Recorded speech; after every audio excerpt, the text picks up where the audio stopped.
பாருங்க, பச்சை மிளகா, உப்பு.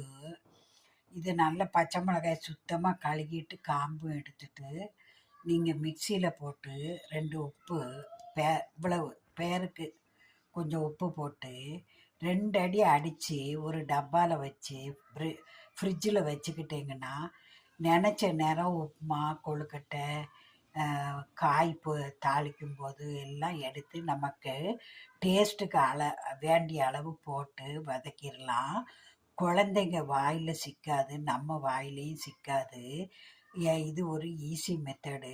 தனியாக நீங்கள் மிளகாயை அரைச்சிங்கன்னா கசக்கும். அதனால நீங்கள் எப்போவும் உப்பு சேர்த்து அடித்து இந்த மாதிரி பேஸ்ட் பண்ணி வச்சுக்கிட்டிங்கன்னா உங்களுக்கு சமையல் ரொம்ப ஈஸியாக இருக்கும். குழந்தைங்க நாக்கில் கடிச்சிட்டு கஷ்டப்படாது. நம்மளும் முழுங்கிட்டு நெஞ்சு எரிஞ்சிட்டு திண்டாட வேண்டாம். இது ஒரு ஈஸி மெத்தடு. ஃபாலோ